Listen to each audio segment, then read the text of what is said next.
Fine Look, with it's as clean a slate as you'll ever get. So third. You know, or no, it's okay. Do you know Rosenberg's Bagels? I know, I have chimes at school, but I'm a sub tomorrow, so I couldn't bring my chimes, because I can't go back and. City mineralization kind of like profile, and so Yeah. that's what gives them kind of like, Oh, no authentic. way. Yeah. That's so cool. yeah, it was the first time I'd ever heard of that. That is like attention to a craft.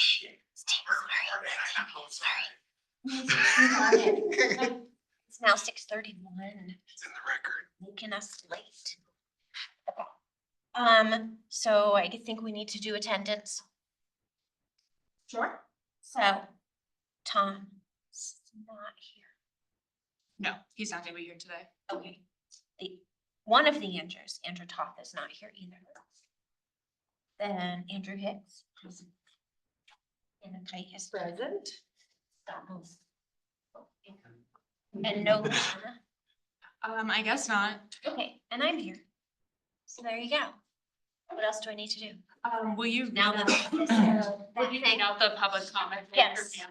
Okay, if you wish to address the board under public comment, please prepare for the time limit of 3 minutes per speaker. We expect comments to be civil, disrespectful, or disruptive behavior will not be tolerated. The board is not authorized under the Colorado Open Meetings Law to discuss, comment, or take action at this meeting on any issue raised by public comment that is not a part of tonight's agenda. Is there any Would you like besides this? me or There's just you. just you? Please speak.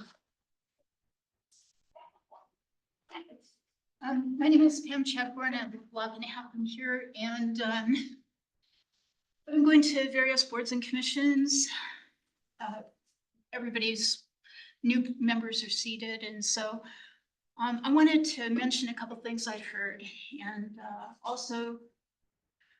So it's good that you have an action plan, but I'm gonna say I'm not seeing it advancing much. And it's not Laura's fault or anyone's fault here. There's a weakness in that everything has an environment, it's seen as having an environmental basis only. And that is just a weakness. And the other thing is it's political and it's financial as well as, other things. So, and I'm gonna say our city management and staff have had a problem for years with stovepiping and siloing, public works, not working with community development, or having integrated projects. And that's weakening the action plan as well. So I'm gonna mention 3 things specifically. Kelsey Stansfield left. She was the, I don't know title, but the arborist worked for her. By the way, Mary's been gone for like a year, hasn't she? And so Kelsey did mention they're interviewing and then they didn't find the right person. They continued to interview, but she's gone now. So I'll point out she's under Public Works. That really needs to integrate with someone from community development. And so I'm gonna say, you could ask for a report on the hiring of the new arborist. Staff could provide that. And I would like to hear the progress of environmental impacted staffing. And so that would be good. I'd also like a person who just deals with the living environment in the city, not just trees and plants, which is important because we need xeriscaping, but we also need to decide where we want to use water. But we also need insects and animals in their habitat. And I've talked about wildlife corridors and I want to see those. So that's an example. Let's get staffing reports about what environmental is happening beyond, one person. It is not on Laura's shoulders. Second, we need an integrated city financial future budget estimate, which includes the general fund, the 3A capital improvements, and the Tabor enterprise funds, stormwater and sewer. But we also need to understand the threat to our debt presented by metro districts. Lumen has metro districts, as Answer does, but Littleton Village is, and they're supplying commercial as well as residential, but Littleton Village is not. And that is a threat to the city. And to do environmental things, we need money. And so I'll kind of go into that because probably I'm out of time. At NextGen, folks sitting here said, well, what about grants for keeping existing housing? And where do we get the money for that? Well, let's have our staff beyond Laura and Public Works deal with that. So thank you. Yeah. So real quick, just for the first like 5 minutes before we have our guest speaker, who's right here to present, we're just gonna quickly recap on Colorado Communities for Climate Action.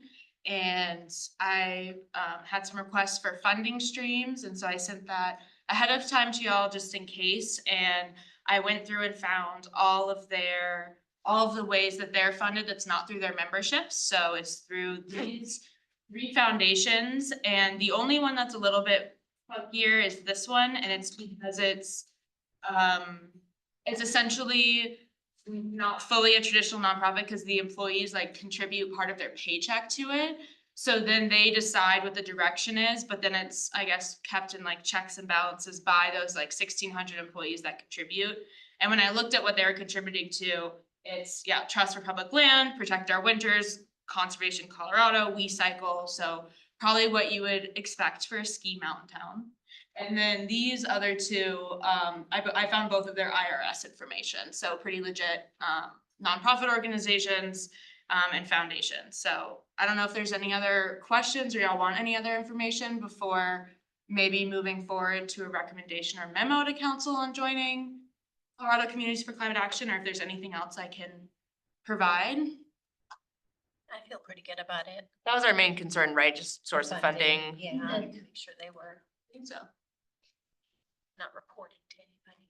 If you want, then I can start to draft a memo and kind of have that presented at the next meeting for us to then go to council. Because they have to decide to pass the policies and agree with them. Works for me. Thanks for doing that research, and it does look like these are fairly straightforward. For sure. So, yeah. Yeah, no, it's always good to do due diligence and a good check, yeah. Anything else for that, or? I can pass it to Damien then. And allow them to do the introduction, so I'm gonna stop sharing my screen. Go. Share. Damien, are you able to override my share? Let's check it out. Oh, here it is. Zoom Ninja these days. Oh, this will shops. Yep. Continue. It's funny because we use Teams for everything but this meeting. So. Really? My Teams is like a completely, it may as well be a different planet. There we go. As far as I'm concerned. What is happening with this? All right. How's everybody doing today? Well, how are you? Awesome. It's been kind of a weird day. I had a rib out like earlier. Have you ever had that before? You have like a rib come out? So it's like super painful. Sorry. Okay, so I'm not exactly like on top of my game. So if it's okay, I would like to just sit and chat. As you're here. No, it's all good. I skipped a couple other things and took like a 2-hour nap. That's like the luxury at the end of the semester. I was like, I'm gonna go lay down. So what I hope to do today is get through this. I'm gonna give myself like 45 minutes. I don't think it's gonna take that long, but I wanna make sure that I give us the opportunity. Laura mentioned in her last email, it's like, you have a PowerPoint, like you just wanna have a conversation. I was like, oh, conversation, what a novel idea. But you know, you're not really allowed to professionally do anything unless you have a PowerPoint these days. So I do have a slide deck for us. And the origin of this conversation comes from Laura reaching out to me and Brent. We met, was that 2 months ago, 3 months ago? I think so, yeah. Yeah, and just kind of spoke a little bit about the desire to see local food implemented, and kind of like what are the opportunities that Littleton has as a municipality to engage around local food, whether that be community gardens, community farms and the like. And so I'm really here to talk about that, to give you all a little bit of a context. It's pretty high level at this point, a lot of the devil's in the details. But you do have a sustainability coordinator who was trained in a program that I teach in, so I know she's incredibly capable of doing everything that is necessary to kind of follow up on all of this. So I'm gonna start, excuse me, start with my background, so you can know a little bit about me. Dr. Damian Thompson, I do have a PhD in anthropology. From American University. I've been a university educator for 25 years. I'll be 50 in June. So I was a baby when I started teaching, didn't even have a PhD. I'm originally from North Carolina. Agriculture's like in my blood, in my bones. I come from my mother's side of the family. My mother grew up on a 100-acre farm in Charlotte, North Carolina. So love kind of like this whole conversation. Like I said, PhD from American University in Washington, DC in 2007. I have a permaculture design certification. Anybody in here kind of familiar with permaculture as a concept and as the design methodology? So I have a basic permaculture design certification. A few years later, I went back and got an advanced permaculture design certification. So a lot of my teaching around food systems is rooted in kind of like designing for the future, really having an intention around why we do everything. My PhD, I wrote my dissertation on gentrification. So I've always been really interested in cities and how they're organized, and both environmentally, but also socially. I wanted to kind of like give that nod. I have been a farmer and designer of diverse biodiversity food producing landscapes for about 10 years. I was on the Denver Sustainable Food Policy Council for 9 years, so I'm also familiar with this context, working in these kind of like, advisory board roles, advising the mayor. I started out as an educator at Regis University. I was there for 13 years. I moved to CU Boulder in 2021. So the first semester we were back in person after the pandemic, I started at CU. And I've been there as a sustainable food systems lead in the Masters of the Environment professional program.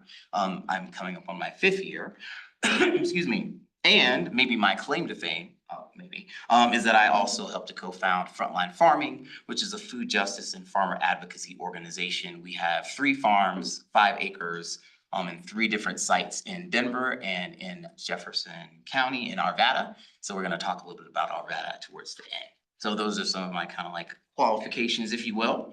And that's my daughter. That's at one of our farm sites. Neither one of us is that young anymore. But I really just love that picture. It's like one of my favorite pictures of us together.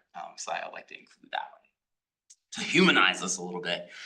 So some key terms, some key ideas. I'm gonna go through this, but I figured maybe just for like a longer term, like it's good to have some like meatier kind of definitions to talk about. Community farms, the whole concept of the CSA, which is also connected to the community farm. Community gardens, and then also the idea of neighbor to neighbor exchange. So my perspective is that all of these things exist on a spectrum, right? None of them, to speak to your point, should be siloed, right? We should be thinking about like how all of these kind of facets and aspects of food production in a municipality, in a city are interconnected and should be networked together. So part of the conversation that we had initially was like, well, there are all of these kind of like topics, right? These ideas that are floating around. And so like, let's ground our committee in what these actually are, kind of think about like, what are the pros and cons? So I organized this list to just kind of like, look at them side by side. And you obviously looking at this, from the perspective of your roles within the Littleton kind of like municipal apparatus, and it's kind of organized in that way. So the first is a community farm. Frontline Farming is a great example of a community farm. The definition is always professionally kind of like administered, all professionally or community managed farms serving broader goals such as education and food access. The key to the community farm is that there's typically one or more professional farmers who are managing pretty intensive agricultural production. Some of the pros, it can be scaled. I'm big in scale. I'm big in kind of like flexibility. It can be scaled to think about like the communities that we're trying to serve. It supports education as well as a whole host of other programming, which I will talk about in a few slides. It's great for partnerships, right? So municipalities, nonprofits, like really thinking about how different entities can work together to advance some of the goals around food production. It's not a con, it requires management and it requires funding, right? And so there is some skin in the game that the municipality needs to have in order for a community farm model to really be able to function at its maximum capacity. Best for, like I said, partnerships, public engagement. Public engagement is really important. That's what I heard from, what's your name, sis? Pam, that's what I heard Pam say. It's like, it's not just about the food, it's not just about the infrastructure, it's not just about the built environment, it's also about the people, right? And so one of the things that community farming organizations really are typically interested in is really engaging the public in meaningful ways around agriculture. Infrastructure needs, they're moderate to high, right? There's always the need for land, there's always the need for water access, there's the need for management, there's the need for things like cold storage, right? So we can talk a little bit about that. Excuse me. Community supported agriculture, Denver Botanic Gardens at Chatfield we'll talk about in just a few moments, is the concept of prepaid produce, right? So farmers incur the majority of their expenses at the beginning of the season. A CSA model is built to provide the farmers with the resources that they need at the beginning of the season. People pay into a subscription and then you would get a season, 15, 16 weeks worth of produce throughout the course of the season. At Frontline Farming, we have 100, I think our goal this year is about 190 CSA participants, right? And it's, again, scalable, right? Like the first year was 2019, we did it and we had 35 CSAs. The next year was COVID summer and we had 150 CSAs, right? And so we're gonna continue to probably see CSAs be really popular and really important. Provides reliable income for farmers, strengthens local food economies, and builds farmer-eater relationships, right? The opportunity to go to the farm to pick up the produce, perhaps to volunteer, really does allow the individual to engage with the farm and the land on a level that, you know, is not non-existent in conventional agriculture. Requires upfront payment from customers, excuse me, can be logistically complex, right? So there is a certain amount of moving food around, storing food, packing food, quality assurance that it's not complicated, but it is complex. It's best for individual farms, regional producers looking for economic stability, right? If you wanna know, like, we sold the farm. That means we're not running around trying to feel like what restaurant can take the 50 pounds of tomatoes that we have rotting in the basement, right? So that's super important. Infrastructure needs are moderate. You need harvest planning, you need delivery pickup logistics, you need marketing. Community gardens, a different model based on typically a nonprofit, maybe a city, organizing a plot into manageable plots for families or individuals, 10 by 10, 20 by 20, typically something like that. Really does empower residents to participate in their own food production. Can help to build food literacy among participants. And oftentimes, though not always, it will allows us to utilize underused urban land. Schools are big, and I think I know all of us know Denver Urban Gardens, and many Denver Urban Gardens community gardens are also in schools. They're limited in terms of production, right? So there is a place for community gardens, but if we're really kind of trying to pump out food to feed the community garden model is not the model for that. But it does have a place in this larger framework. It really impacting, excuse me, for small scale growers. The infrastructure needs typically water, fencing, soil amendments like compost, space. Sometimes you also have seeds that are like Denver Urban Gardens, like they always have seeds. I don't know where they get all these seeds from. And then you have like more of a neighbor to neighbor exchange model. I don't know if you all are familiar with Fresh Food Connect. There is Fresh Food Connect that operates in Denver. They are a nonprofit organization that really facilitates the movement of surplus produce from backyard gardeners to places where people can access food. There's a low barrier to entry. It's typically like a community, like either an app where you can say, I have food, and it arranges for someone to come pick up the food. In Denver, Fresh Food Connects, a lot of times in central Denver, they use bicycles, but also, of course, you know, cars and other means of transportation can be utilized. It can strengthen neighborhood bonds.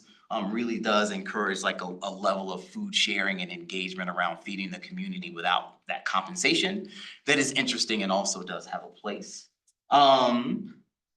Great for suburban and rural communities. And, you know, the infrastructure needs are pretty low. Basically, like I said, you need a community platform, an app, and a mode of communication. And typically, you know, a few folks who are helping to organize those things. My understanding of Fresh Food Connect in Denver is that none of those folks really work full time. All right, they are a nonprofit entity, but they're not like, that's not their day-to-day grind. Did anybody have any questions about any of this? It's kind of going fast, but Laura has the PowerPoint. You'll have the opportunity to see it. Excuse me. So what are kind of like the places where you all could potentially, as a group, hang your hat as you're trying to think about how to engage the larger Littleton community around some of these ideas? Really, I was thinking about climate resilience, food access and equity, and then also for Littleton in places that are kind of semi-rural, being pulled more and more into the urban ecosphere, preserving agricultural land and that heritage. So regenerative farming practices can enrich soil, store carbon, and reduce runoff. So I heard a lot in your comment, Pam, about like, these are also other things that we need to be considering, right? So leveraging farming, leveraging agriculture to have some of these environmental impacts is super important. I think this is really important. Also, I think this is the point that was made before, farm service practical intergenerational learning labs and opportunities for young people, especially, to be engaged in agriculture, to see where their food comes from. And I think that those are really meaningful opportunities. And for an organization like Frontline Farming, we also leverage our land to think about how to train future farmers. Urban food production reduces emissions and transport and refrigeration. I don't have a picture of it, but Frontline Farming has the first fully solar off-grid shipping container that is also a cooling unit in the state of Colorado. We have the first one. It is at our Arvada site, which we'll talk about in a bit. And leverage points, like the whole idea of leverage points, is how to make the smallest action for the biggest impact, right? So like thinking about like, how do you create leverage points, right? So supporting water saving irrigation infrastructure has like multiple impacts that can be felt in different ways. And including food producing landscapes and sustainability and resilience plans. You know, the plan that you were just talking about, I did have an opportunity to read it and really think like, oh, so how could food potentially be integrated into this plan in ways that maybe make it a little bit more engaging for folks on the community level. Right, and really thinking about all of those things are wrapped into how we can think about and articulate a position and a perspective on climate resilience that I kind of feel like people resonate with because everybody eats. And I'm of the opinion nobody's from a family that wasn't on a farm at some point in the not too distant past, right? Food access equity is also a really important piece, right? So local farms can provide culturally relevant foods for diverse communities. Littleton's not a super diverse community, right? But there are 17% of Littleton families that are African American, Hispanic, or Asians, right? So there is a component of the community that are from other cultures. But we also want to say like everybody who's like European American is from the same culture, right? So really kind of thinking about diversity is important. CSA programs and farmers markets can leverage formal food access programs such as WIC and SNAP to help close food access gaps. And so those leverage points like funding CSA shares for low-income households, how can we think about that? And really encouraging farmers markets to take advantage of EBT matching programs like Double Up Food Bucks. Which, you know, if I have an EBT card, I can walk into a farmer's market with $50 and walk out with $100 worth of produce. So really thinking about food access that way. Before you move on. Yeah, please, past please. that point, Yeah, that Double Up Food Bucks, is that a state or federal it's program? a federal It's program. a federal Yeah, program. in Denver, Nourish Colorado Yeah. is the entity that like Frontline works with to help facilitate our access to the Double Up Food Bucks program. Okay, But yes, it is a federal program. okay, fascinating, thank you. Yeah, absolutely. Yes, and please stop me. Please stop me. Is it still running? Yeah, it's shh. Everything is contingent, right? And so it is until we have been told it's not. Okay. We are operating as if it It is. is. Okay. Yeah, Just don't want yeah. anyone else to. And I mean, it's really, you know, every farm entity, like we could choose to accept Double Up Food Bucks. And so we basically decided as Frontline Farming, even if the program goes away, we have, I can't remember how many SNAP families we have registered at this point, but we probably will just eat the cost. But that's something that if you have a long-term strategy, you can build that into your pricing. Excuse me, preservation of agricultural land and heritage. Farmland that is lost to development is basically gone, right? That's my perspective. But also agrarian traditions hold generational and cultural value, right? You know, you have the Littleton Museum that has these two sites that are dedicated to thinking about agriculture and the agricultural tradition of Littleton. So how can we start to integrate those farm sites either through programming or community engagement and events? How can we start to make that agricultural legacy something that people feel like is continuing to live in Littleton? And then land-based practices build identity and resilience. I could talk a lot about that one, so if you want to talk about that one more, we can. Leverage points for this one: protecting farmland through zoning or incentives, partnering with land trusts for preservation of land, and just figuring out ways to celebrate the agricultural and agrarian heritage of the community through community events. Like I said, leveraging the museum, leveraging the already existing farm infrastructure in the city. So this one's important to me. And then municipal food production is a public good, right? Like this is something that really everybody can take ownership in, everybody can participate in, in a variety of ways. And I did include, like, didn't want to oversaturate us with images. But this image is from our Majestic View Farm. We have a group of Latina women who do outreach work with farm workers in the state of Colorado. Every summer we have a corn fest where we gather, last year I think we did 5 different colors of corn. The promoters come out, they make tortillas. It's like a really enriching cultural event that celebrates like our Hispanic heritage in Colorado, and then also celebrates the workers who continue to bring food to our tables, even in moments of crisis. So thinking about this, environmental stewardship, food equity, cultural memory and pride, and then also civic engagement, and I think Pam also innovation, right? Like how can we be innovative? How can we create new opportunities for people to engage with the city and with the land in different ways? So just a little bit, I didn't want to like get into the action plan too much, but I did recognize like some pretty clear opportunities to integrate food more deeply into the plan. And so thinking about water stewardship, natural environment, and community well-being and access as being maybe the 3 key components. So the impact of like more agriculture, more food, thinking about food systems, using techniques that increase water filtration, retain soil moisture, reduce water runoff, and feed groundwater recharge, and also potentially like stream water recharge, right? So how can we leverage that to really think about our water stewardship in more diverse ways? In terms of the natural environment, urban agriculture does revitalize. Degraded soil supports biodiversity and reduces the carbon footprint of food transportation. And then also farms provide pollinator habitats, on-site composting opportunities, and opportunities to develop green corridors.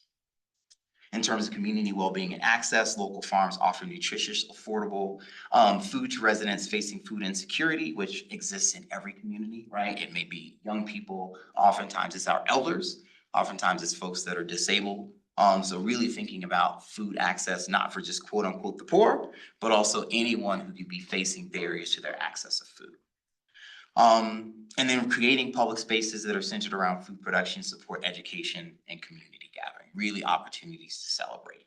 So a little bit, like there are definitely these ways that I think you all could pretty readily start to think about and integrate food production into the environmental stewardship action plan.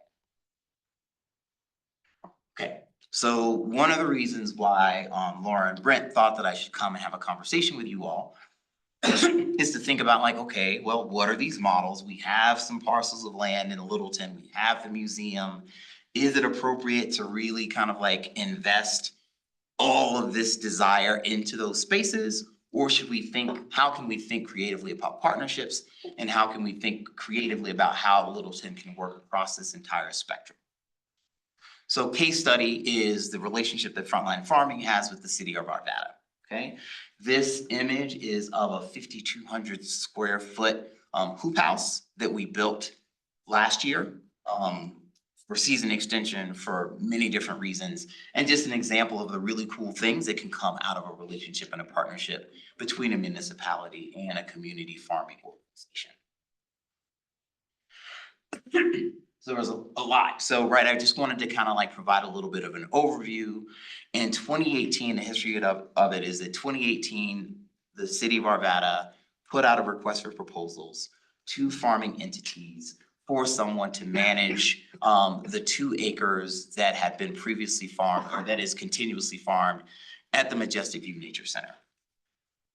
So the lessor is the city of Arvada, Parks and Rec being kind of like the primary entity that oversees our activity. And the Majestic View Nature Center is kind of like a third party that is involved, but we really kind of take our direction from the municipality.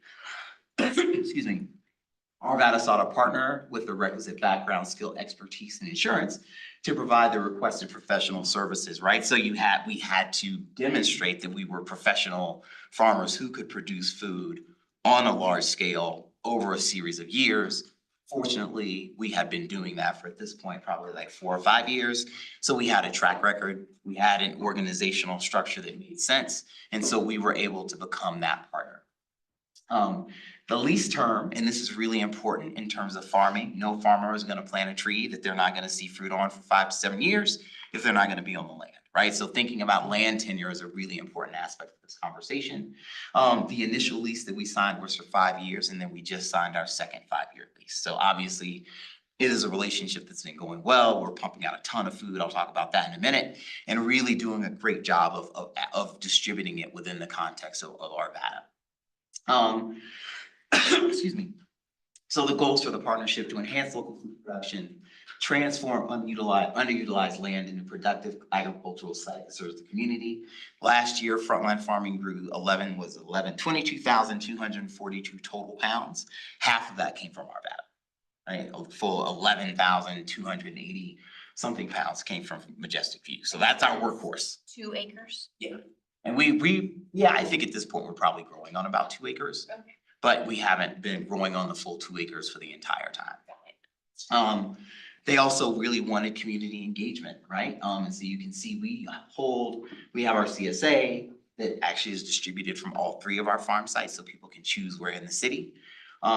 We do beekeeping and pollinator stewardship classes, we do bird watching classes, we do seed saving fundamental classes, and we also do a lot with canning and food preservation.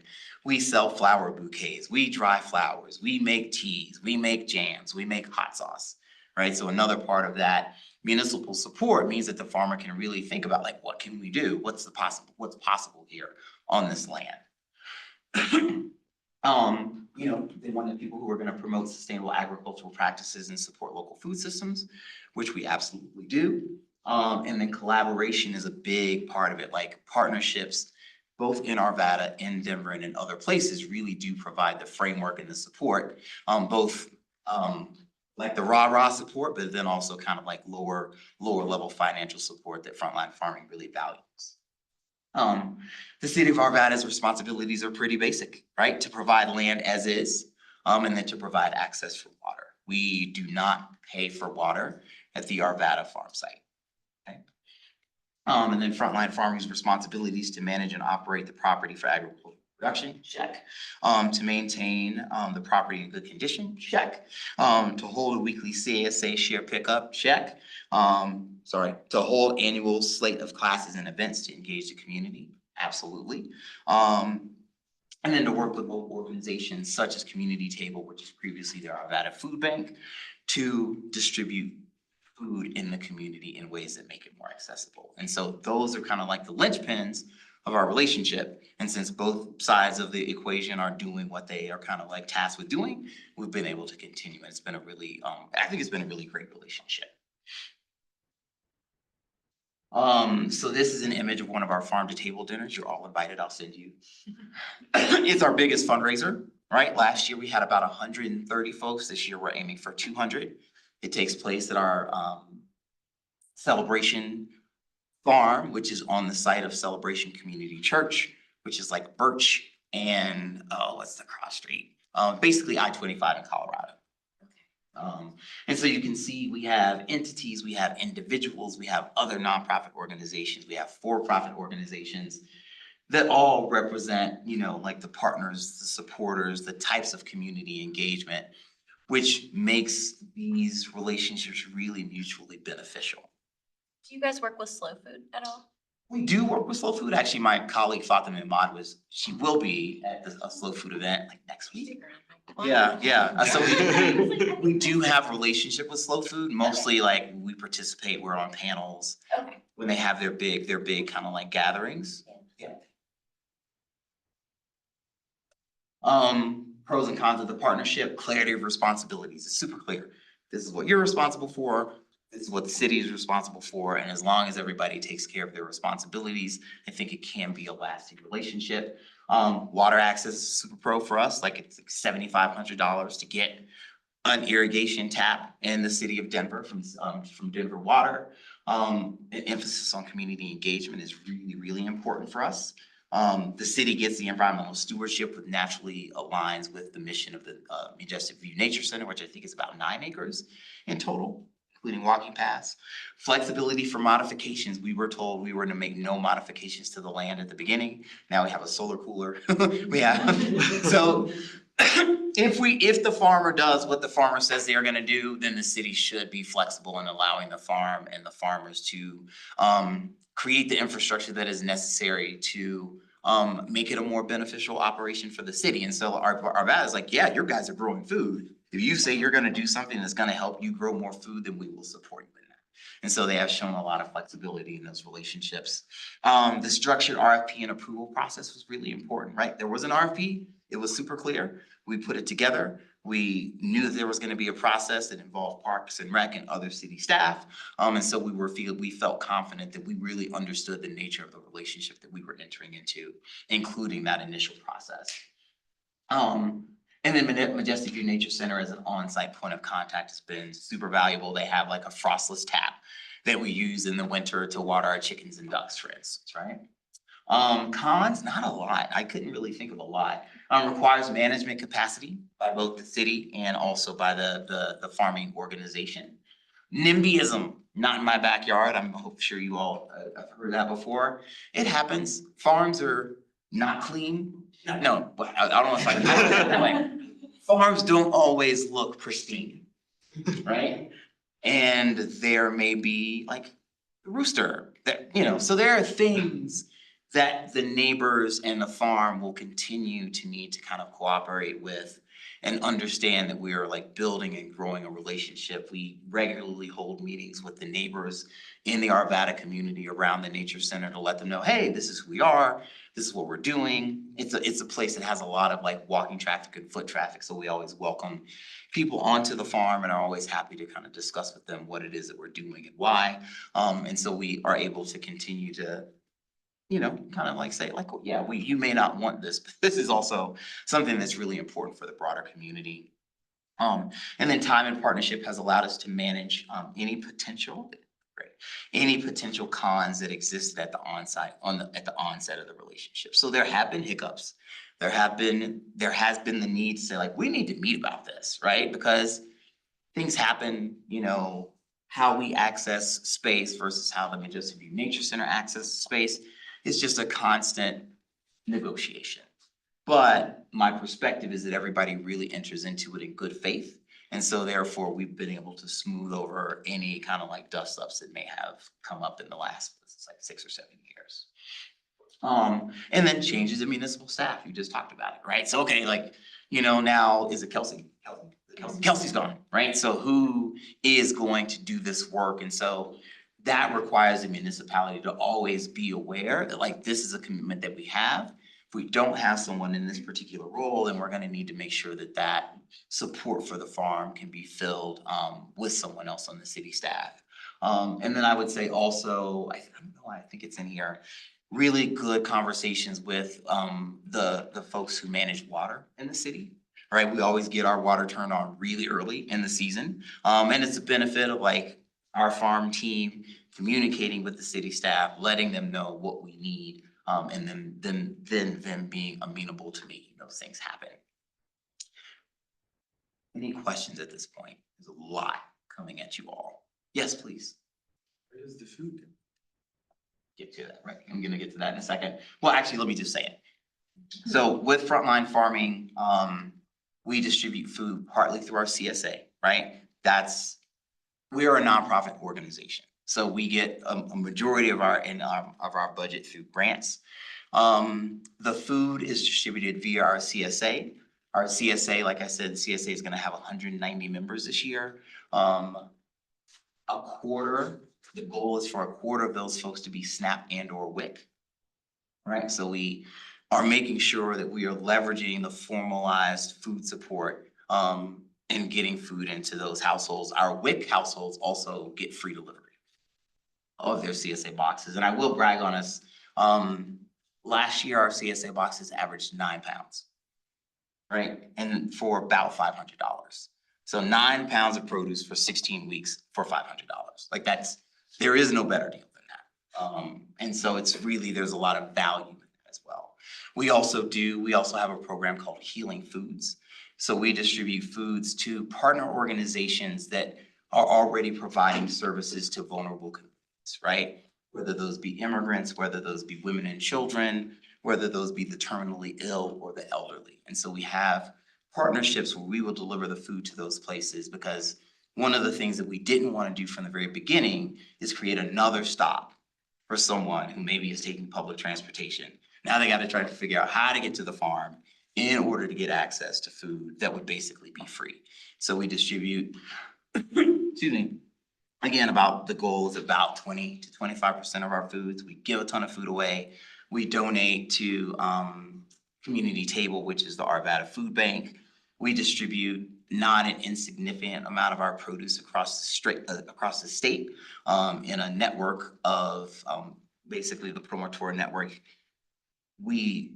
Even in good times, farm workers for 30% food insecure, right? So we provide either through our produce and in connection with the Food Bank of the Rockies and other entities. We distribute food to north of here, so like Fort Morgan, down to Pueblo, San Luis Valley are our 3 kind of like primary stops. And so we have like a little truck, it's the little engine that could. And so we're at like 3 million pounds of food distributed across the state since 2020, 2021. So some of it is like market rate, but a lot of it is donated through Healing Foods and through these different kind of like donation mechanisms. Hopefully that answered most of your questions. Yeah, no, thank you. Yeah, for sure. And I also know it's the end of the day for you all, and you all have been at work, so I can totally appreciate that. So one of the questions that Laura posed is like the nature of the role of acreage in water, right? So I told you we have access to water at Majestic View. They're amazing. We've done a lot of infrastructure. We've built a ton of infrastructure to really dial in our irrigation systems, our drip irrigation systems. But let's talk about acreage first. Farm size viability can be based on the goals of the municipality and the land steward. It's flexible, right? We have, I think I have in here, yeah, Majestic View Farm is 2 acres. Celebration Farm is 15,000 square feet, right? So depending on the context, depending on the need, you can really match the scale with the needs of the community. Maximum acreage should be based on the capacity of the farming organization, right? Majestic View is 2 acres. When we started Frontline Farming, there were 5 of us for 3 farms and 5 acres. So the first year we did the first half of Majestic View. The second year, third year, we did the second half. And so we continue to build incrementally, grow by chunking, right? So it's like, okay, this is the first chunk is 1 acre, second chunk is 1 acre. Then we're gonna build the greenhouse. So you really can approach it in a scaled and a kind of a modular way. Yeah, like I said, multiple sites at multiple scales, farm growth can be incremental. Importance of city-owned water rights allows for earlier water access to irrigate early season crops. So I mean, we already have, radishes coming out of the garden at this point, right? And that allows us to start our CSA sooner, which allows us to provide more value to our customers. And all of those folks are our customers. We don't bifurcate and like, oh, these are the SNAP customers and they're all our customers, right? So providing them with maximum food access as early in the season as we can only provides increased opportunities for food resilience and food security.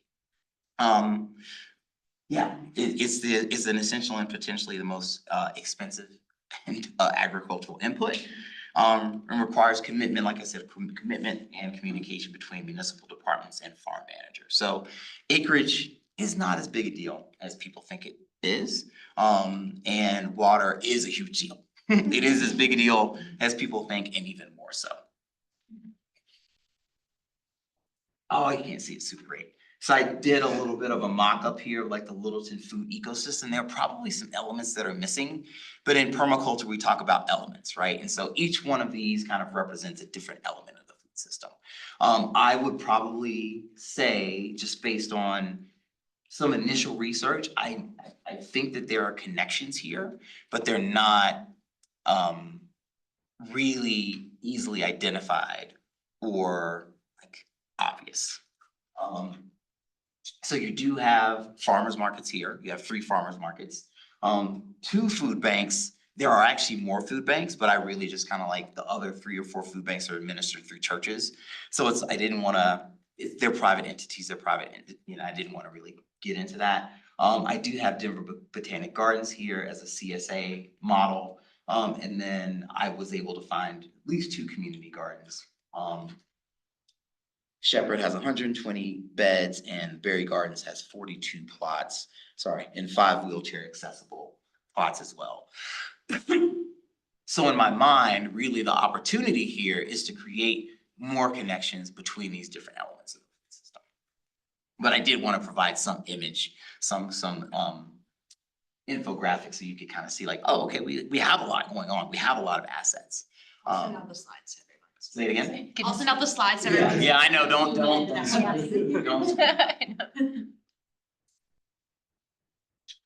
All right, so leveraging regional anchors, any one of these could be an anchor institution. It's really about how you all want to think about it and kind of proceed forward. I really focused in on Chatfield. Chatfield's 15 minutes away. It's not 15 miles away. It's literally 15 minutes away, right? This is Josie Hart, like love. She's the farm manager at Chatfield. She's been there for more than a decade. Really experienced grower. This is her providing a tour of their site last year to our farmers. We do farmer education. We go to different farm sites. We work at different farm sites just to get a sense of like who's doing what and how it may be different. They actually have a really exciting solar array, right? Which now, any of you heard of Agrivoltaics. Thank you, agrivoltaics. It's like, why can't I remember? So now, like, how do we integrate the sustainable energy production, renewable energy production and agriculture? Most times you will see these systems really, it's mostly grazing. And so they're really gonna go for it and try to figure out how to do veggie production in these microclimates that are created by the solar panels.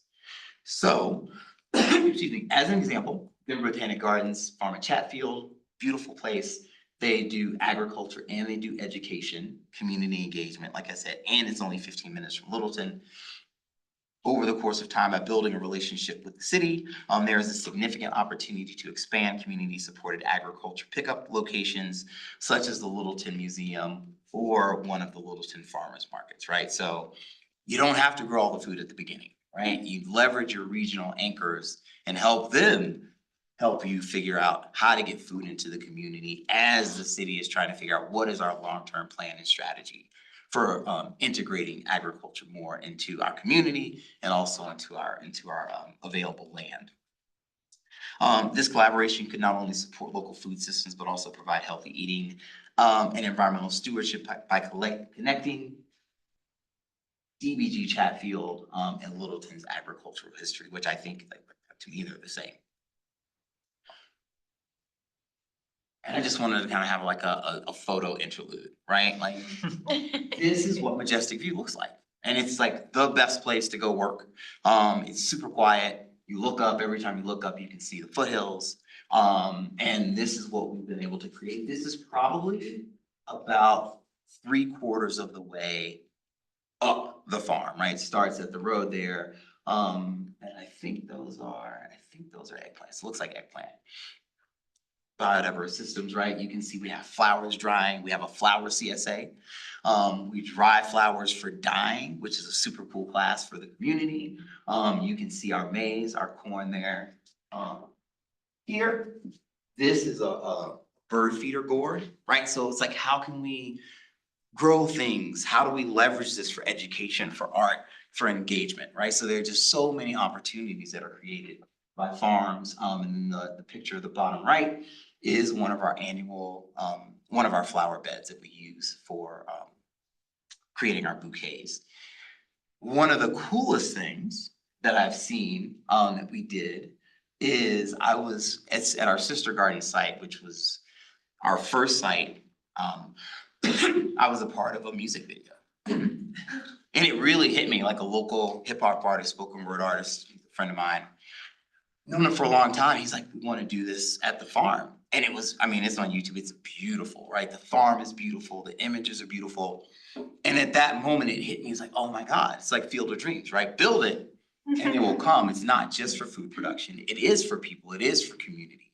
It is for people that can try to figure out like, well, how do I want to invest into this space? What do I want to bring to this space? And so farms are not just for food production, even though that might be their primary benefit, but they're creating spaces for people to create things to honor culture, land, tradition, heritage.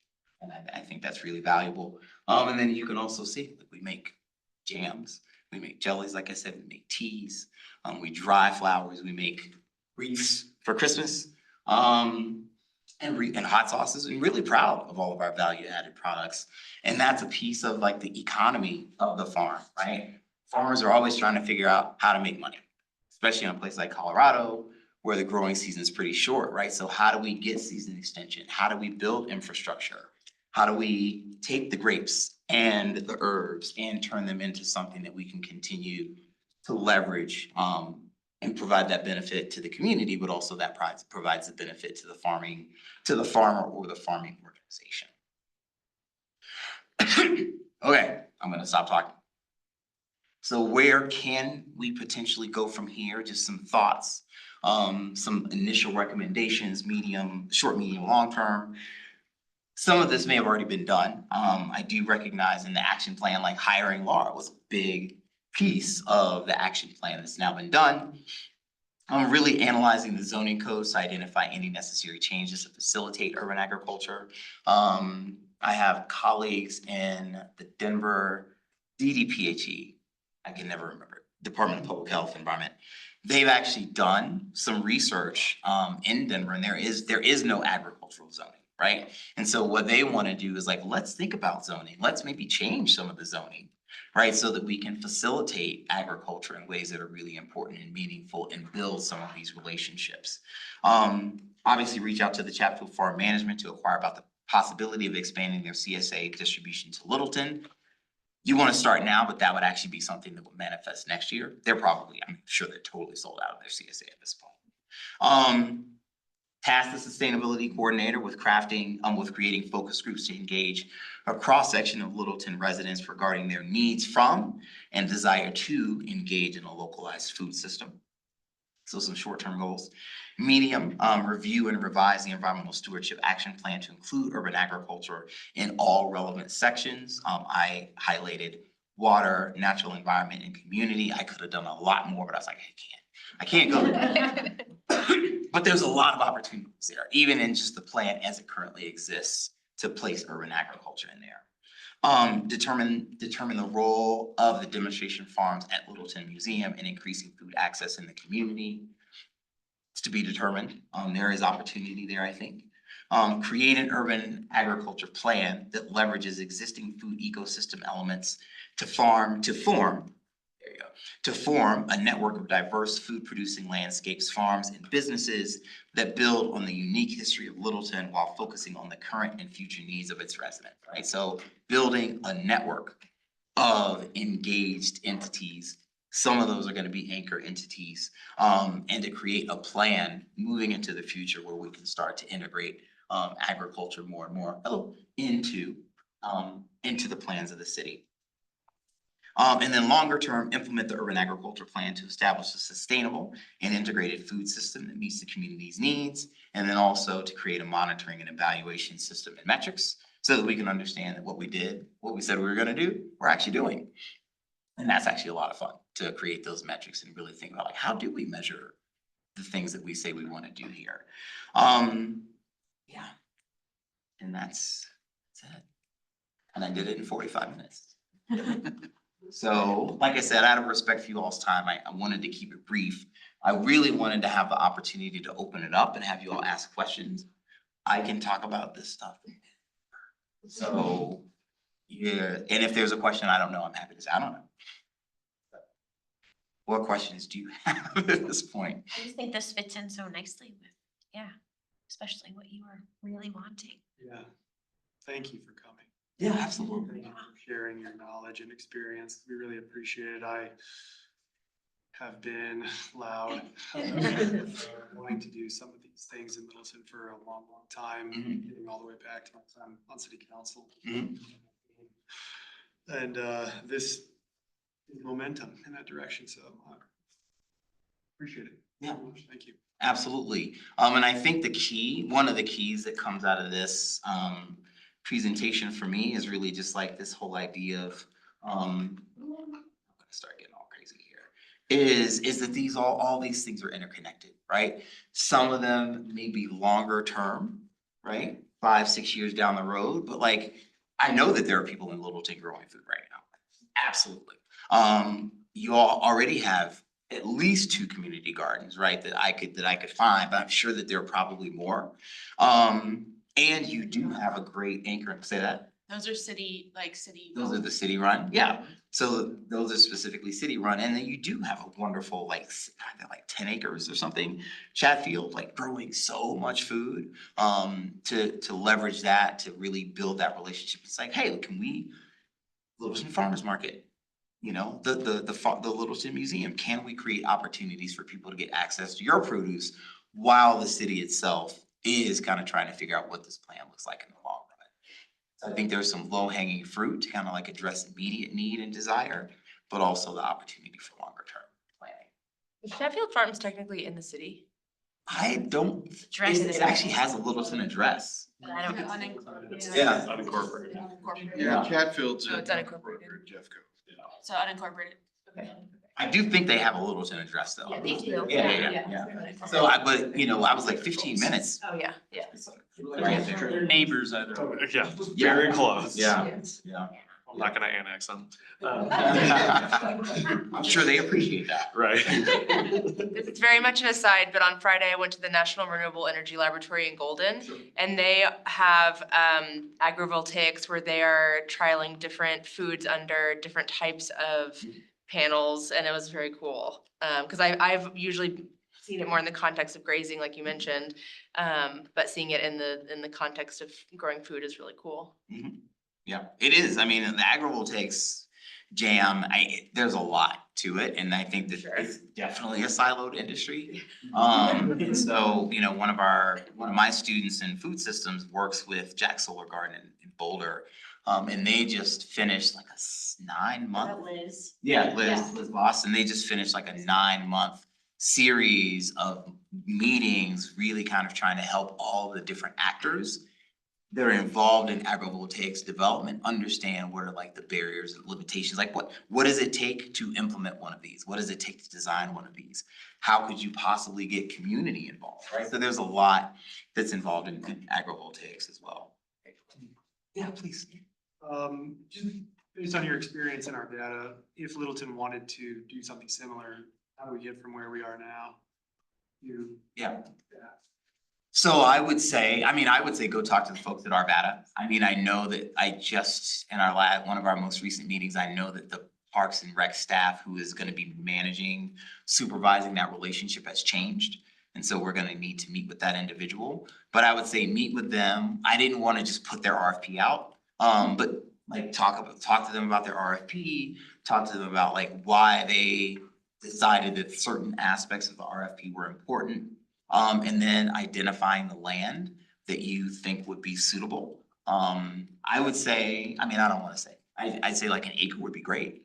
Like a couple acres would be awesome. But I think that finding the right partner is really gonna be one of those kind of like determining factors. So I'd say finding out like the intent behind their RFP would be kind of like my first proposal, and then identifying that piece of land, thinking about like the basics of water access.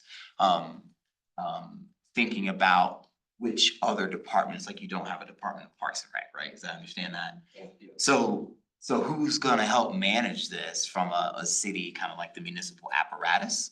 So I'd say those are the first pieces, like identify the land, talk to the folks in Arvada about their intention. And then once you're ready to put out the RFP, I mean, they put it out and we just happened to be one of like 3 or 4 entities and we were the most qualified. There are some farms that are here in Littleton already. They're pretty small from what I can tell. There may be opportunity to kind of take an existing entity and help them scale up if they so desire.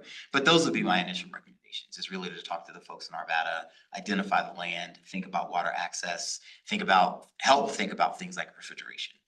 Is there a structure on the site? If not, how would we work with our farming partner to potentially build some structures on the site? So there's a lot that needs to be thought about in terms of like, how are we gonna start this project off on a footing that is gonna allow it to be successful? I really like the mapping that you started doing of the resources. I know we cannot really read it and that's okay. Yeah, you can read it once you get The it. idea that like starting with what is already there and Yeah. like thinking through the connections is great. And what you just said about like there are likely already people trying to produce food here, potentially struggling to produce food here. We're trying to make their agricultural enterprises profitable, that might be interested in some sort of collaboration or so I don't know, I guess what I'm saying is like, we should think about like mapping all those resources that are there and identifying potential gaps that might be filled. Because it might be something like production is happening, but the food is going where? We don't know. Could we improve market access through those farmers markets or through the, Littleton Museum or something? Can we like make connections that aren't already there and start building from, what that is? That could potentially happen. Those kinds of things could be explored while we also think about those, like, how do you zone for agriculture, or how are you gonna get a water tap here, or put out a RFP, or get funding in the next year's budget, things like that. Yeah, and I'm sorry. No, that's it. That's where my head goes, is like this map. When you put that up there and said like you started mapping the resources, I was like, Oh, I love it. That's where I we love need to system go. maps. Oh my God, I love system maps so much. Like I really got too much into this. Yeah, I think you're exactly right. And the one thing that you reminded me that I should say is that the Arvada land, to speak to your point, your question, Scott, had been farmed previously. It was a very different system. It's like we redid the whole thing, but at least there have been people farming there before. You know what I mean? So like that might be something that you need to think about, like how prepared is this land to be productive in its first like 2 or 3 years? So if you pick a piece of land that like has been something different or just been fallow, I mean, it might be 2 or 3 years before it really gets rocking. But good farmers, I think, will be able to make it happen, because that's what good farmers do. So so I guess the one thing that came to my mind was the museum, is that they really want to preserve kind of the historic farming practices. Is that something that's compatible with actually food production? Or, Such a good question. I would say yes. I think what I read, if I remember correctly, is that whole site is 40 acres. And that those 2 parcels like are very small. So I mean, do you know? Oh, no, Okay. I was gonna say, there's the museum and then there's Kettering Park, Yeah, there's like there's a lake that's there. So I mean, I think that in that site, you could potentially have the 1890s, the 1860s, and then the regenerative farm that kind of brings it all together. Because, Cause that is historic. it is historic, right? It's like, we're not, I don't wanna get too far off into the. When you're talking about regenerative agriculture, that in some instances, maybe like going back and like taking up practices that were utilized in previous times. But there also will be innovations that do now exist in ways that we do things that also should be modeled. So you could have a really interesting kind of like full spectrum of the historic, honoring the past, and also like how do we leverage this to move into the future together. So I was like, there's a lot of really, I was like super excited when I started like, I was like, man, you guys could do so much. So I think it's a lot of possibility. Usually have 3 time periods at the history. Yeah. Do you know if the city of Arvada owns all of their water rights? Like, that's my biggest concern in this entire conversation is water Yeah. and I- how that would feasibly work. Yeah. My understanding is that we're using municipal water Okay, at the like nature center. potable? Yeah. Yeah, I mean, and there are different, like there's a fair amount of horse grazing there. So they water the horses. So there are different places like around the nature center that do have like access to water. So my understanding is that that's potable municipal water. I don't know about the other water rights, and I have no idea. I guess I could I don't know, ask I mean, her. that's why you're the sustainability coordinator, to really do the digging as far as the water rights go. There's precedent for that here, though. The community gardens have municipal water and it's free for the garden members. It's like turned on early, turned off late and all that, so that kind of, that's in place already, so it wouldn't be a new thing. Sell us a water tap. Yeah, I mean, they will sell you. If you want a buy a water tap, they will absolutely sell you, right? No doubt. Yeah. Yeah. Is that what you were thinking too? Actually thinking about Hudson Gardens because they are currently undergoing their revisioning plan as well. And are looking for They have a small throughput and revenue. They do. And a little clean house. But if you're talking about access to water, power drops, small facility storage, like it's not, Benson's better than the museum. I mean, they all have their advantages. for Yeah. sure.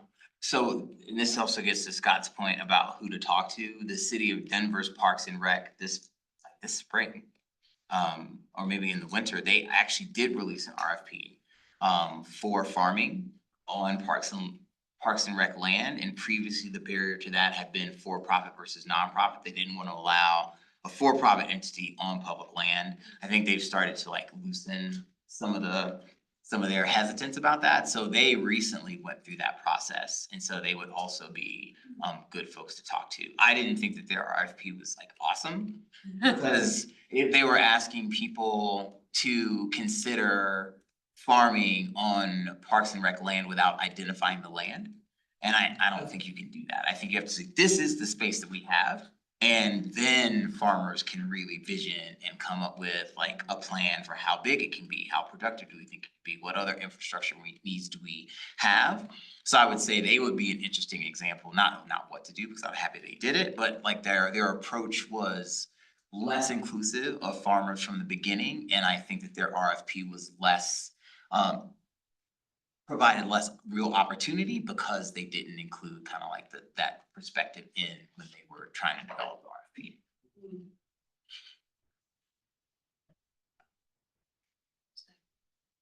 I wonder if it might be useful at upcoming meeting to have some of the gatekeepers like Tim Nims come and talk with us or whoever could be useful. Maybe actually, Hudson Gardens, cause I mean, actually Sarah White with water. I'm honestly, that's my biggest thing is I just don't know where the water comes. for a lot of obvious reasons, this conversation sometimes focuses on the museum. But I've told in the past that actually farming it would potentially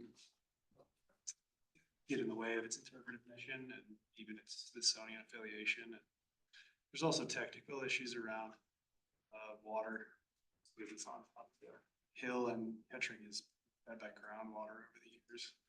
But you know, on the other side, that museum badly needs a constituency and a CSA, which creates so much excitement for what's a cultural treasure in the city, but also kind of culturally waning the city. And so, yeah, I think there's just a lot of interesting conversations at this early stage to have with some of these people I don't know who's over at Hudson Gardens to talk with. What's the property down by the river that it used to be farmed and now it's under South Suburban's doing a redevelopment. I forget what's Yeah, well, I mean, that, Super. Yeah, Yeah, that's that's- Stewardship property, thanks, Pam. That's that, but the one that comes to mind. Spurgey actually came to my mind too, but you know, obviously they all have that kind of their pros, cons, barriers, all that, the internal and external barriers to entry kind of thing, but I think, you know, putting together a compelling package that could be sold per se to different stakeholder groups like that. I mean, Hudson Gardens is really struggling right now. Financially, attendance, programming, like they're not in good shape. And they are looking for ideas, like they're actively looking for ideas now.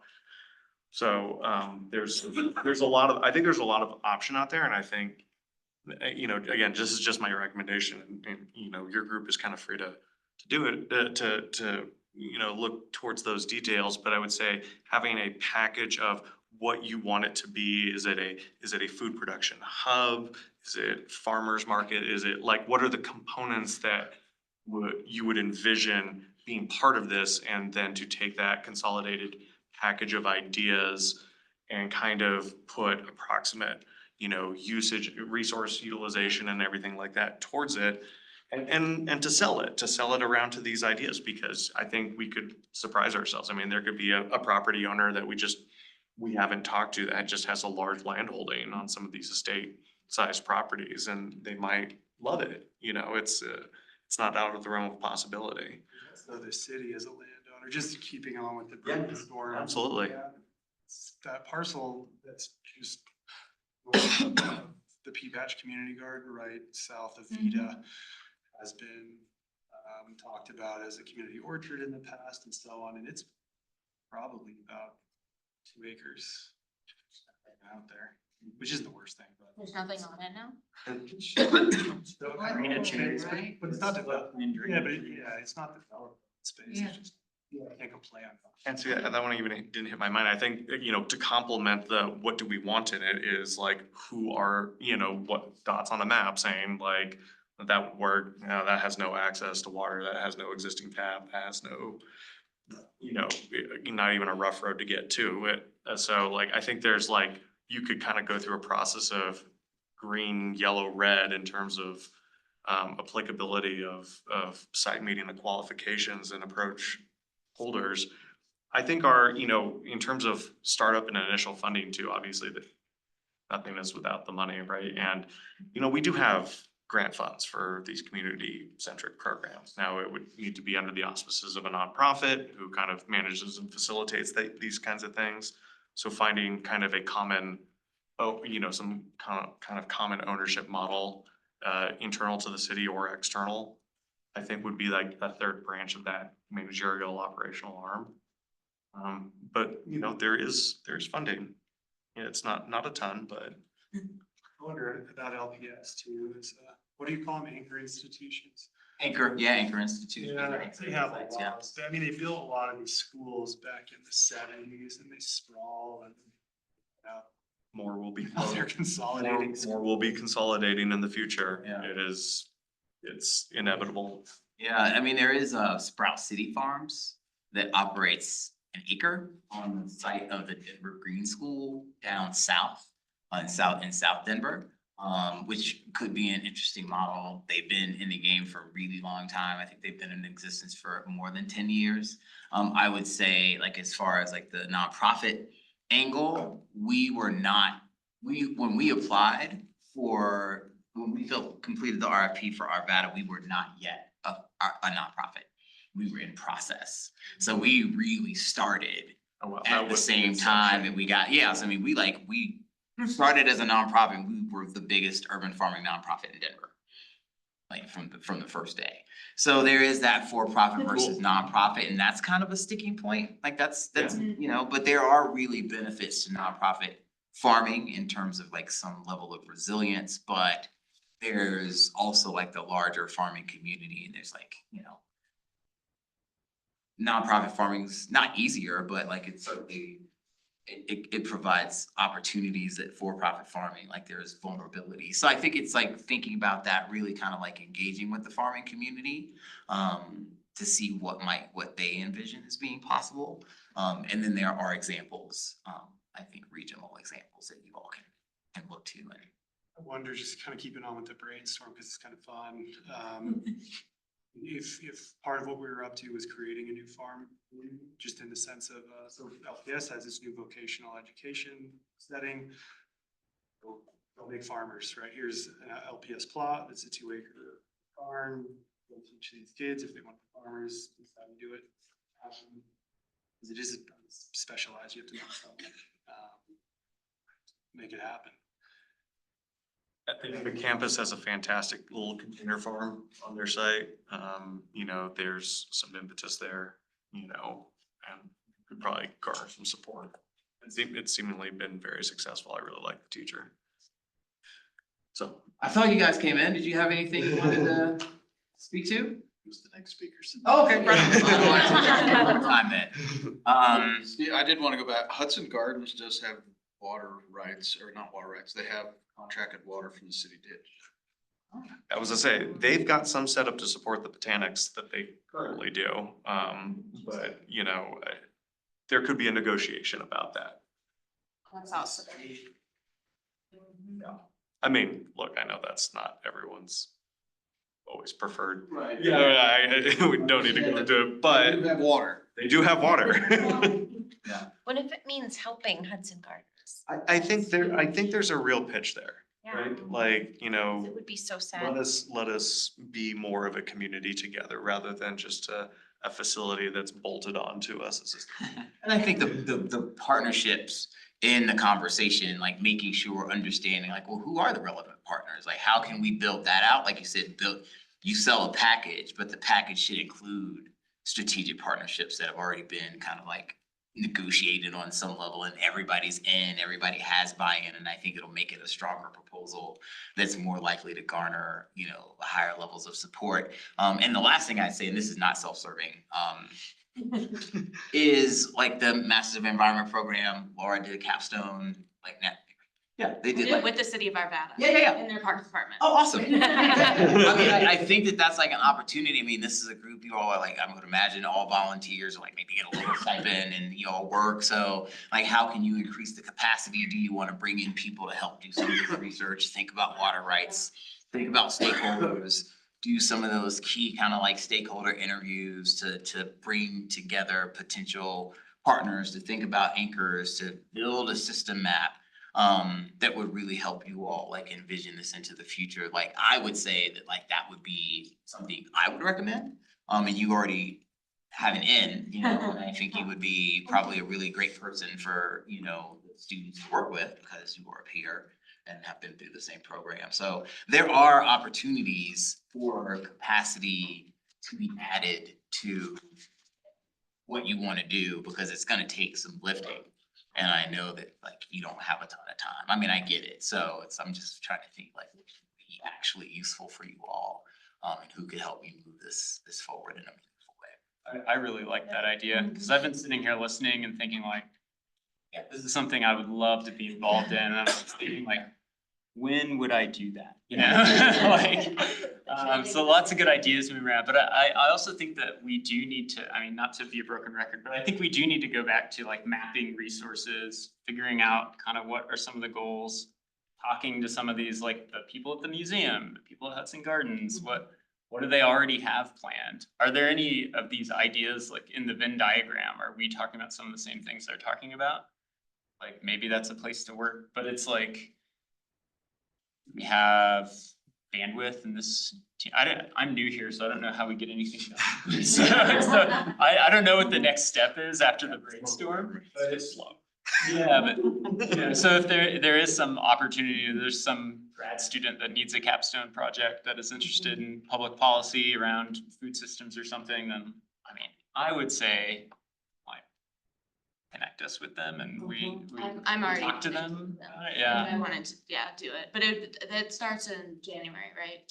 It would, yeah, the next iteration would start in January, but you would want to kind of like, you could collectively create a proposal, like. November. Yeah, it's October and then now they start in January, so it's actually a 10-month program. It's a 10-month project, but you're in a hurry, but you don't wanna rush. Yeah, So- and the farming season has started. It could not be. Like, Coming up with that plan, because I wanna make sure that. we're not gonna do it this year. And doing it in a way that's a meaningful experience for them, and so if it's not this year, it's next, right, like. to Yeah. Tee up some of this stuff. For that long range planning, but like, you know, like you, even in your role, could probably like start to reach out to Jokes and be like, hey, I know your CSA is probably sold out for this year, but like, how can we think about this relationship and like getting food, starting to get food into the community in various ways? And then also have like some folks who are helping you with that long range plan, because there's things that you all would need to talk about, obviously internally, to kind of focus it in so that then people can say, okay, so this is the project. But that's what we do. I mean, like we're always in it, so. The basic question is, I mean, we identified this as a top 10 priority in the plan. Is it, and we've also committed to the waste diversion study as a priority. Is this also a priority? I mean, for me, it's like, obviously, it is, but one. I think that and waste were the two priorities that we kind of talked about focusing on for the next, through the end of the year at a minimum. And I think between, you know, some of the timelines that for waste, you know, we won't have information till August, September, you know, like I feel like it makes sense to focus on this for a while. I'm a huge fan. I think it's awesome. If we can do something. The Yeah. waste lift might not be big for y'all in the fall. Yeah. That's fine. We would really want your input at that point, cause Yes. like Yeah. that's. We're here. Thank you. I really want it, I know, I really want to Gently get that ball rolling. Yeah. I don't think that's for motion, but then I think that gives us a handful of months to focus on this This. until, you know, the fall. Hudson Gardens is at a unique window when they're asking these questions right now. I love that they're asking. Yeah, it's out of desperation more than anything. But they are asking. And their board is independently managed, basically, FSSPRD's kind of executive board, so that. So Good for maybe you. we Only could, hesitation. Yeah, I mean, but I think they're at a point where they will be very open to the conversation because that work with their consultant right now is ongoing. we Trying just- to we could- plug them into things like music, you know, venue ideas, but who knows what they'll take up. Do we need to wrap? Yeah, what's our timeline? probably. Yeah, I said that. Yeah. They're speaking, I was like, they're speaking, I need to get out of here. We really appreciate your knowledge and insight and expertise and research. This was great. Yeah, it was fun. Awesome. Yeah. Thank you all. Thank you. And thanks for making the trek down. I assume you're up in. Yeah, no, I was like, oh my God, what time should I leave? So I got here early. I went and had a beer, Denver Beer Company. Kinda Here. We're supporting our economy. get myself together. Yeah, no problem. Happy to. No digging. I can give you my. It's really good. For that? Okay. Got a babysitter. Oh, yeah. So we're doing a little bit of a 180. So we're moving on to We have building, or I guess not fully, but kind of. Maybe we can. Codes. So we have some internal folks here that, that's your cue. You for nerds. All right, y'all take I'll good stay. care. Thanks for all the work you do. It's not like very significant. You all know that. Thank I'm you. just gonna help you out. Yeah. Thank you. Thanks, Damien. Thank you So so Thanks, much. Damien. That was awesome. Good to meet you, Scott. Good to meet everybody. Okay. So yeah, we're really switching gears over here, but. Yeah, a little different conversation than was the same farm. So my name is Tim Steinman. I'm the Chief Building Official. This is Greg Lang, our electrical inspector. He put together his presentation and gave it to the building division this morning, so the timing was perfect. We're talking about the Colorado Model Electric and Solar Ready Code. A little background. This code was required to be adopted, or each municipality was required to write their own code that met or exceeded this code at the next code adoption after December 2023. Technically, we already went through an entire amendment package since then. And so we are not getting out of adopting this code, this next code cycle. First and second reading is June, July, and adoption August 1st.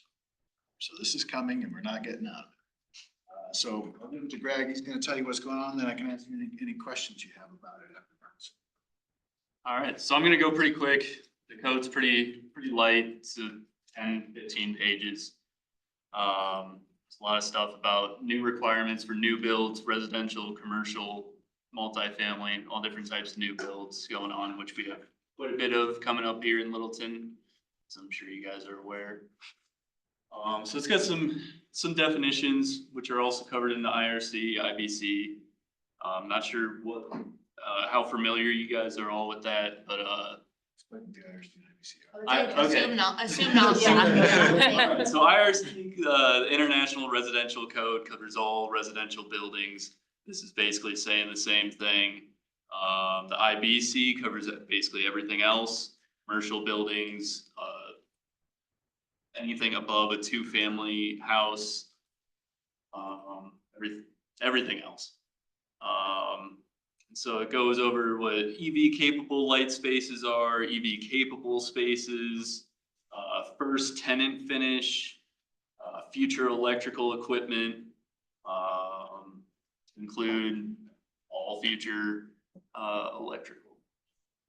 Is Littleton's plan just to adopt the model code, or are we going on? We're going beyond it anyway. It's already gonna be pretty extensive. We have the opportunity to go beyond it with like that Dr. Cog grant that's coming out, like in terms of not necessarily going beyond the code, but having more capacity for enforcement.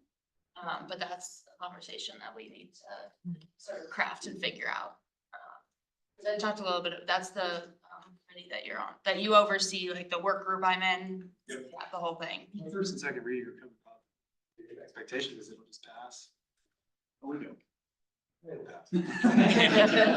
Yeah, this is. There's always a choice. Screw ourselves. We've already been contacted by the state to ask why we haven't adopted it.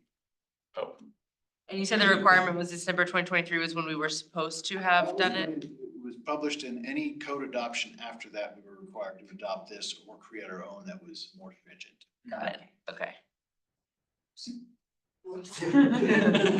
I wasn't. sorry, you're getting nasty calls. That's not my fault. Kind of a light picture on what we're talking about. EV capable is basically the raceway from electrical box to parking spaces, EV ready, wiring, outlet, all that, EV installed, charger. You can move that little. It's annoying, yeah. That's fine. Yeah, just some more stuff, level 1, that's what you're gonna see in, your single family houses. Level 2, you can also see that in residential houses, you'll see that on multifamily stuff, fleet, public uses. But your level 3 is gonna be the fast chargers, those are 480, higher voltages, higher amperages. Those are only in public or multifamily residential locations. All the different chargers. From your perspective as an inspector, do you anticipate any issues with that or issues that you look forward to? To be honest, on a lot of the larger projects, they're already, a lot of contractors are already implementing solar, or just less, fuel-fired appliances, kind of in anticipation of all that kind of coming up. But isn't there like there's some type of advantage to knowing that you need to like go underground and think about that electrical capacity so that for the future you can set solar instead of having to like go back? 'Cause I'm currently going back for like Yeah. my fleet electrification projects, so I can see it being like an advantage to think that way, cause then they could use their own energy and like sell it back. Honestly, I see both sides of it, right? Cause we get a lot of solar inspections here in the city. And I've had a couple that I've just talked to that have seen the pre-wire or pre-run conduit and stuff like that, and it just, it doesn't always line up the way it is intended. there are definitely benefits to it, right? Not opening drywall, stuff like that, but, a lot of times, technology changes, the requirements change. Say if on some of these older houses, the electrical meter and the electric panel are not always in the same location or even close to the same location. And that can cause some problems with the requirements for rapid shutdowns, disconnects on the meter, stuff like that. No, I appreciate the My own question. curiosity. Feel free to stop me and slow me down at any point. So yeah, scope and admin, chapter 1. It's very similar to all the I codes, covers scope and general requirements, waiver and variance, what construction documents are required, what inspections are required, notice of approvals, reference standards, stop work order procedures, Board of Appeals. And we do have the option to amend some of the language in chapter 1. But like Tim said, we're just going for the code. So yeah, chapter. Okay, yeah, I am gonna. I mean, it's up to you. My screen does weird things, so you can press, if you press. Oh, no. That's all it's right. not. I got it. So yeah, chapter 3, the electric ready requirements. This is requirements for basically appliances that can be either electric or gas ready. This is just residential only on this slide. So all fuel fired appliances are required to have a properly sized and phased branch circuit, receptacle and junction box within the proximity of the appliance. Clarification, is that so that that appliance could be switched to electric rather than having to wire it? So like, Yes. we're talking about a gas oven, we'll get a 220 outlet as well. Yes. That's exactly what it's talking about. Yep. Same reason as the requirement for pre-wire for solar, so that way you don't have to go backwards to move forward. Exterior fire pits and interior fireplaces that are not the primary heating source are exempted from all these.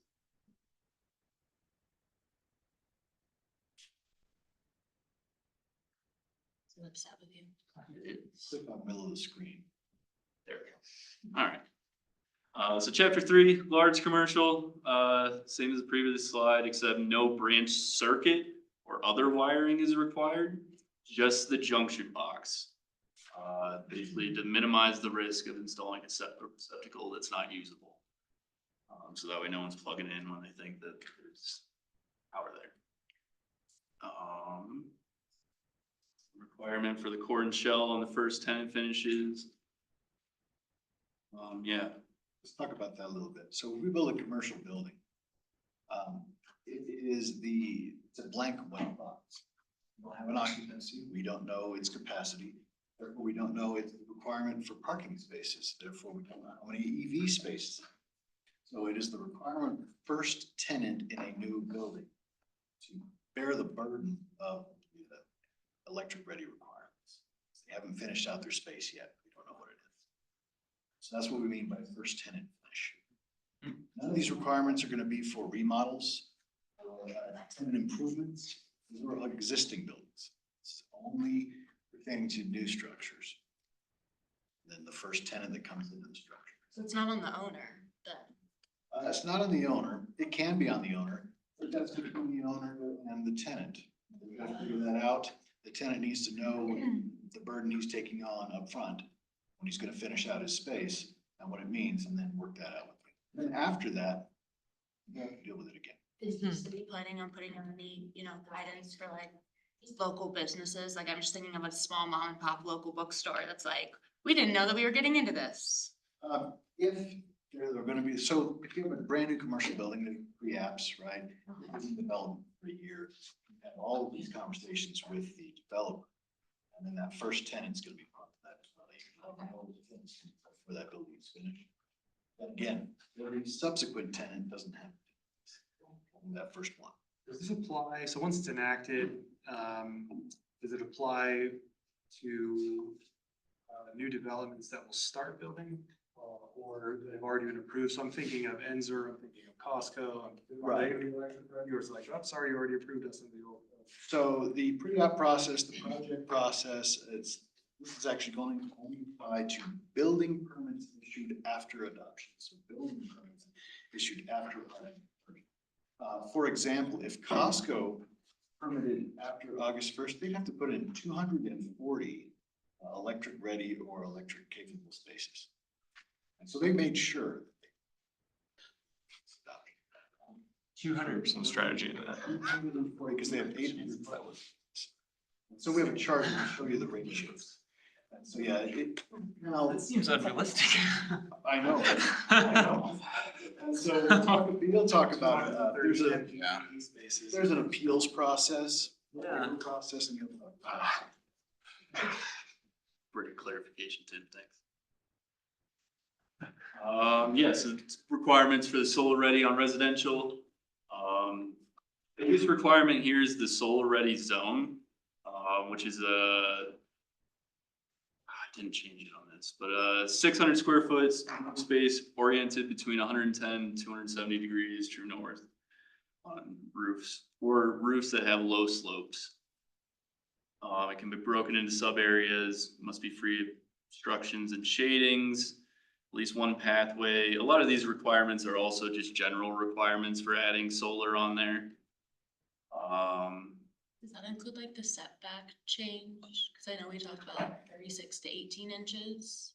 We went back to standard code was 18. 18, okay. It had been amended to 36. We wanted to increase the area that we have solar on now. That being said, and we'll be talking about this soon in a study session, we will be creating a setback requirement for townhouses because the way the 24 codes are written, if you have one continuous roof plane on townhouses, you can fill the whole thing with solar panels. The fire department can only access it from the edges and might have to drag a hose 75 feet to the middle of the building. So we talk about the virtual lot lines between townhouses and then we create the setback there, creating a path. So the fire department can access the roof. Well, the fire, that's something we worked out with SMFR. Yeah. Makes sense. The good things. Yeah. It feels important. So how big are your shoes? How much room do you need? It's firefighter zone. Exactly. Crazy. The whole code's the whole new code 15 pages. This is it. Yeah, so if you're ever bored, it's a pretty light read. Yeah, like I've said before, the language in here is fairly consistent with a lot of the appendixes in the IECC. That's the International Energy Conservation Code. And the appendixes in there are optional. Obviously, this is not, but that's where they're getting a lot of these requirements from. The solar ready zone, again, 110, but between 110 and 270 degrees of true north. Solar ready zone must be at least 40% of the total roof area minus the area for skylights, decks, and other setbacks. Free of obstructions and shading, just like on residential. Sorry to interrupt. Yeah. I'm like picturing a circle in my head with no, so why do they define it as true north instead of true south? The solar exposure to the south. I was thinking the same thing. Great question. I'm not sure. I've always heard true north, but yeah, that makes no sense.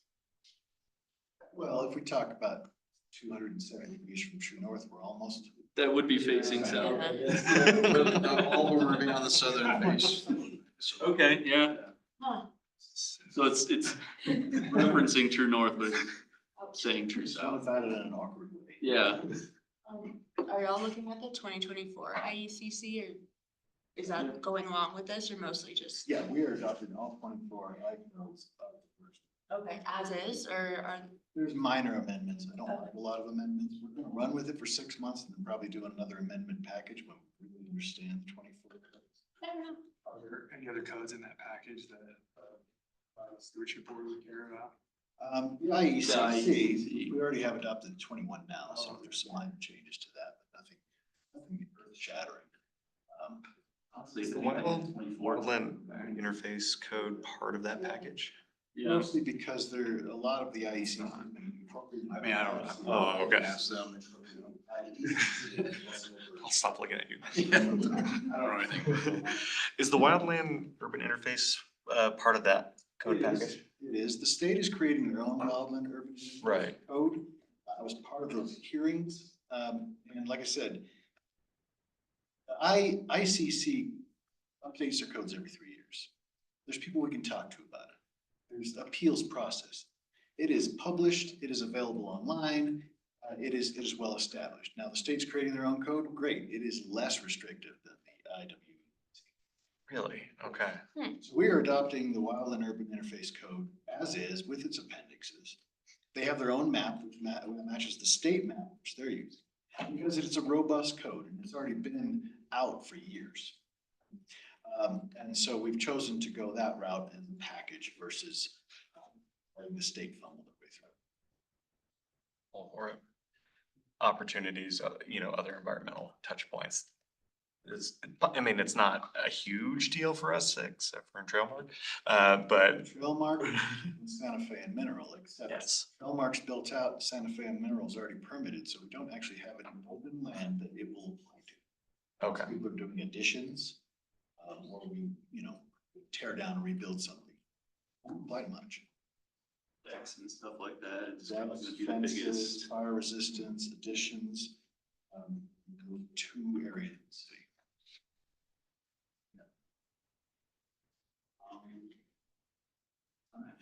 I went over most of this already. So the EV ready requirements, all 1 and 2 family homes and townhomes with dedicated parking will require 1 EV ready space. EV ready spaces are required to have a branch circuit, terminates at a receptacle within 3 feet of the designated parking space.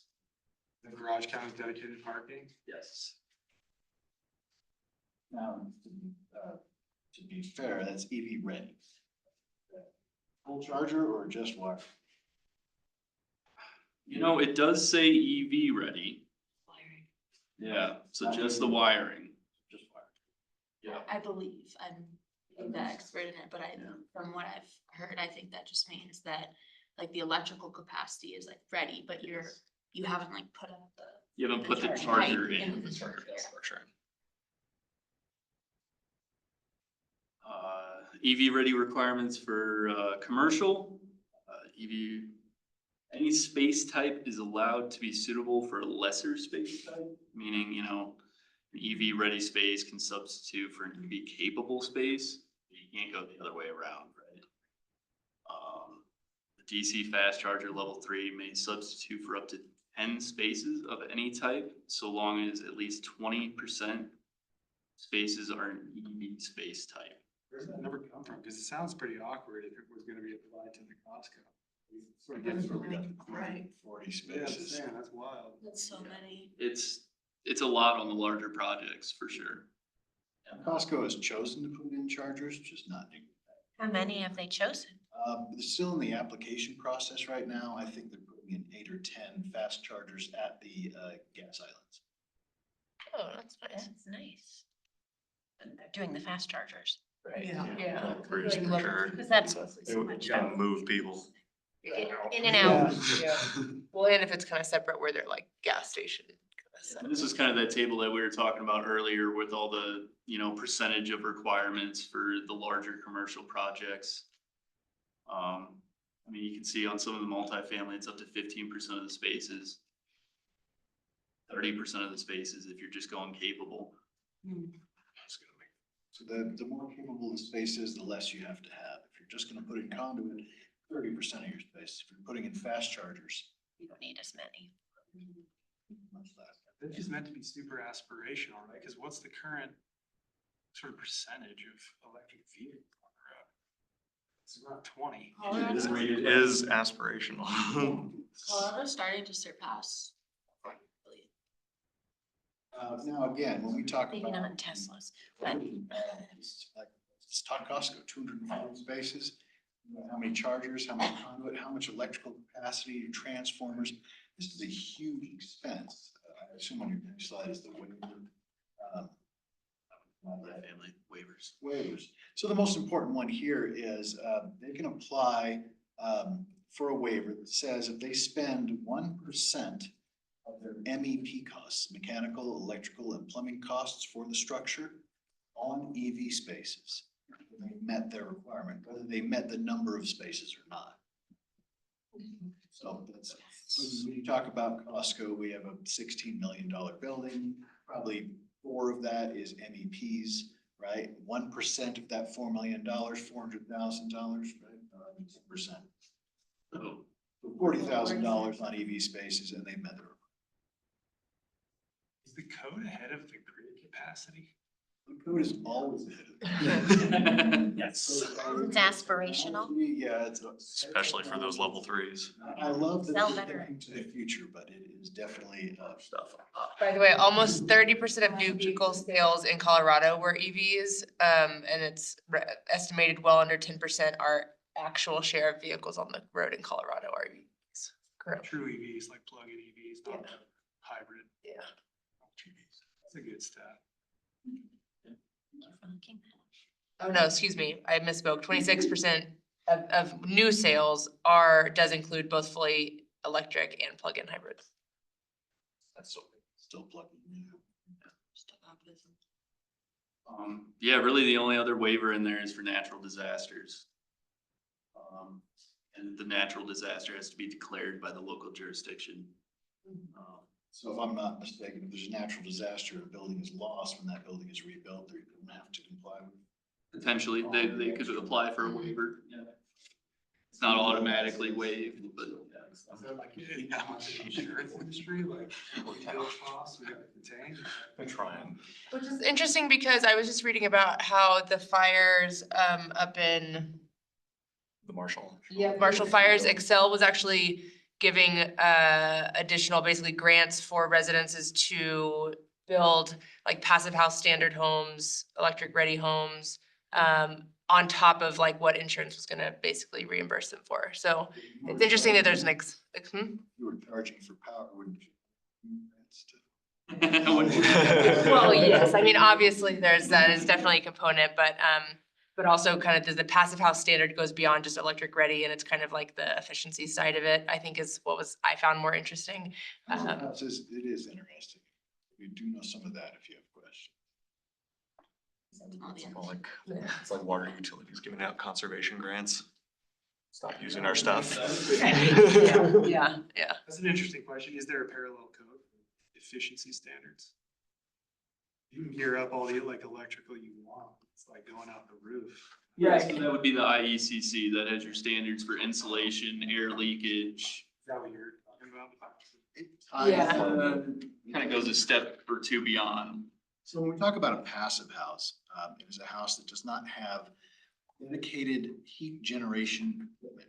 You have, everything generates heat. A human body is 60 BTUs. The waste from a water heater's flue is about 100 BTUs. You know, you're running your oven, you're cooking your food, you're putting out 500-600 BTUs in just waste heat as well. And what the point is, they're capturing that. The insulation value of the house keeps it in. You know, we're talking R60 to R100, when most houses are R21 or R25. And then there's zero air leakage. Right? The house does not breathe at all. It doesn't let anything out. Now, we can't have a house that doesn't breathe. So there's a couple of ways to accomplish air exchange. Usually a damper that is controlled by a vacuum sensor in the house. So it senses the vacuum, opens the damper, and heats the air as it comes in, so it doesn't change your source. Or each appliance can trigger that damper as well. But the point is the air coming in through that damper is already conditioned to your space. So you're not changing your heat.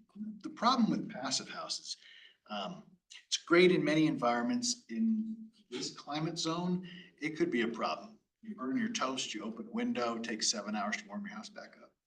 You know, so I love the concept, but I think that supplemental heat would still be required. Get some sub-zero days. My understanding though is that like actual passive house standards don't exclude things like heat pumps and Excluded. yeah. It's mostly electric heat sources, like you wouldn't have a natural gas. They don't exclude it. the extra cost involved in creating a zero leakage, extra insulated house and keeping a heat source, it can really expands the cost of the home. So if you can afford it, it's a great concept, but you have to want it. Denver's doing a pilot project, so I'd be curious to see what happens if there's anyone that takes the bait with that and what that looks like. Like, what does their energy bill actually look like year to year? And I don't know if that'll be public, but. In Australia, they go the other way. They have passive homes, but they're trying to keep them cool. So they have to shade every window. They have shutters that go over the windows. They are extra insulated, and they usually have something the equivalent of a window AC unit. Just takes the edge off. And it's all it takes for an entire house, 5,000 BTU unit to drop it 5 degrees. So they're going the other way, and it works both ways. So it's an interesting concept. Are there houses like that that you know? I don't know of any here right now. I know there's some. Would that do it? It's, I don't know if it's totally passive, but yeah, it's pretty darn good. Well, and I had sent Laura, so Littleton Brewing was the architect that did Littleton Brewing specializes in passive house in Colorado. So I thought it'd be really interesting to, at some point, to reach out to them just to like. Littleton Brewing, to clarify, is not a passive house. Right. I figured they were, but like I did some having the digging architect. and I was like, they are not. No, I kind of figured that wasn't the So I case. did but- look at, and the architecture firm is based in Denver, and they're doing pretty cool work. Most of the stuff they're doing seems to be, like people that wanna take on the cost and build their home in this way, and this is like part of their values versus like someone like Costco not actually Costco, but you know what I mean, like some commercial entity figuring it out. There's some multifamily ones that are really interesting and Well, in multifamily and commercial seems to be where passive house actually has the most benefit. So like what I was reading the other day is from a residential standpoint, it adds like 10% to 15% cost of like construction costs on top of what it would be just for normal code. But when it comes to multifamily and commercial buildings, it's starting to be more of a break even because of your like, the cost of mechanical systems is lower associated with actually the construction materials. One thermal envelope is containing many residences. Yeah. Right? So you just have to do the exterior thermal envelope. of the building. Yeah. yeah. I have a friend that's helping construct them in New York for affordable housing. Yeah. After you. Yeah, it's check- really interesting in the It's Northeast. actually, yeah. Yeah, Massachusetts and Pennsylvania both have started to incorporate it as part of their like commercial building codes in some ways. Yeah, just some super interesting stuff in the Northeast. It dovetails for me just to editorialize for a second with our earlier conversation about local food production, because I hear so many people talk about sort of off-grid ambitions. And it always just focuses on basically heating and cooling systems and so on. They say, I'm off-grid. And you say, no, you're not, because you're just importing someone else's water and energy, and like all of your food. So yeah, thinking in terms also of all of the sort of inputs and resources and kind of energy to do with food systems. We are also talking about implementing a green building code program. We're not going to adopt the green building code, but we're going to create a program where someone can construct using the green building code for reduced permit costs, expedited plan review. It's a much more expensive code, but it is free.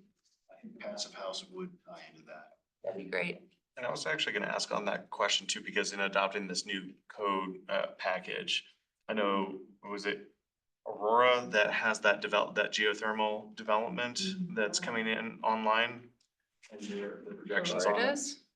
I believe it's Aurora, if not Eastern Denver, but it's a sizable project, like.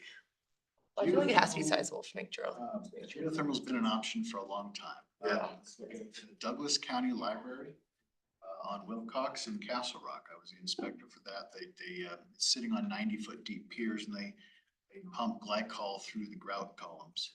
And so the inside of the air handling units, they keep it 68 degrees all the time. The opportunity for geothermal in Colorado is higher than other places, because if you think about like all the hot springs that we have, It was literally on like Colorado Public Radio that they Is were. it the one that was out, Yeah. was it the Matt was Princeton? Yeah. Yeah, I listened to that. I was wondering if some of that code package would be starting to pave the way for kind of more unique systems like that, or is that something we would have to extend our? Already in the code. Okay. People have to wanna do it. Yeah. So we have to understand it, and you have to wanna do it, and then if that And initial incentivize it. expense up front, drilling the piers or having the pond, sort of like the heat pumps, and then there's different kinds of heat pumps that pump it all through the ground, not just through a condenser. There's all sorts of different ways. It's all in the code already. They're just developing more, and people, there's more awareness now. What we've always emphasized as a board is equity, right? You have enough money, stuff. The point is democratizing it, right? And that requires massive government. And probably private industry investment in like geothermal infrastructure and solar infrastructure. It doesn't. Still interesting. Just a real quick time check. Oh, were you? Yeah, I was just about to say, I'm Cool. like, It's wait, 8:25. we have 5 minutes. So if we have any comments or reports from anybody, we should probably do that. And then quickly talk about what we wanna do with them. So if you are interested in the codes that we are adopting, there's a study session on 5:30. That was gonna be part of my announcement. The work here is done. Perfect. Look at that. President to the board, you can let me know any, or I can send it as is. Just tell me later. It was just the area of residential. I just keep screwing up where 600 square feet of roof in there. If Well, you don't. Sure. Might not. I need to reread this and see if it's talking about Call it out. two-family home for the 600 square feet. Get back to about. Yes, that's fine. I was gonna send them a follow-up by like Friday end of day, so. Alright. There's also, yeah. Thank you all very much for coming to talk to us. It's really Yeah. interesting, important stuff. Thank you so much. Thank you for your patience, transitions and everything.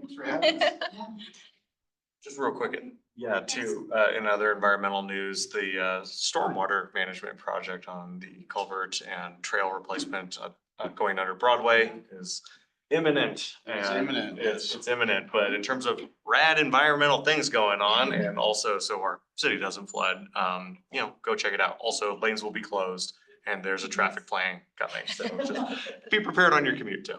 Is it, sir? The culvert collapsed in Broadway, under Broadway. Collapsed yet. I was gonna say, wait, like, yeah, I thought it was It like. got squished. And it's Squished, it's yes. squished and full of stuff, and it's not great, and don't walk through the construction site like I. Yes, Yeah. exactly, yep. But why? Yeah. Oh, you're, why, as in, And I see, thought you were asking like why, I was like, we don't take care of this stuff, is the answer. No, that's not your fault, like, yeah, exactly, it's not your fault. But, yeah, so that is kind of a major environmental project, so go take a look. so yay. Yeah. And this is LaDonna. Yes, hi. Sorry. Donna, I'm sorry I'm late. I looked down that this meeting started at 7, but it's wonderful to be here and Thanks so much for joining us. come into this great conversation. It's like, whoa, God. So hopefully we'll have everyone at our June meeting and we can do introductions again, because we did them for Andrew. Yeah, I think it'd be good to do a little. But I think we need to do it Yeah. again, Yeah. especially if Tom. He's coming in June. Perfect. I don't know about, not this The Andrew, but Andrews. the other Andrew Okay. that travels internationally. I'm not totally sure. Okay, so maybe let's put that on the agenda first Yeah. is And then I intros think again. we have someone that wants to come as a guest speaker from Aspen Grove, who is already planning to do literally the shopping center that manages all of the like tenants that they're curious about doing and are trying to do a native seed garden and like exchange a pollinator garden, as well as like some different types of like community events, mostly centered around children. I feel like they're kind of still developing their vision, but they wanted to figure out how to spread the word to the community. They're also changing like the times of the farmer's market and doing a whole new like curation of that. And so they wanted to just come and speak about what's happening and how to engage with their work.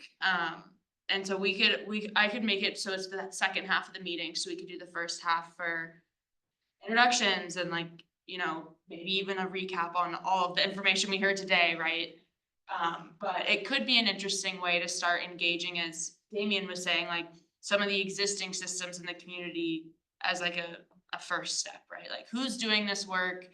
Where are they getting their native seeds? How are they refrigerating them? Like just thinking about asking those types of questions. Could you also reach out to the people that run Hudson Gardens and see if any of them would be willing to come and talk to us about their needs, and then we can Sure. let them know about Damien and see if that's something. So Try.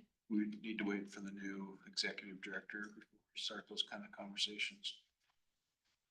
I think the consultants are like halfway through their, like they're well into it, so I doubt they've stopped work. I don't think that would be an unfair ask just to kind of hear about and have a discussion with them about opportunities and. I mean, if not in June, maybe July. It will be, the July meeting also will be the week of the 4th of July, like 2 days before. I don't know if that's gonna be an issue. I'll be here, but y'all can think about that. And then there's a couple people that still need to fill out the form. None of them are here, but the people that need to fill out the form for September. rescheduling the September, October meetings. I think I've gone for the June meeting.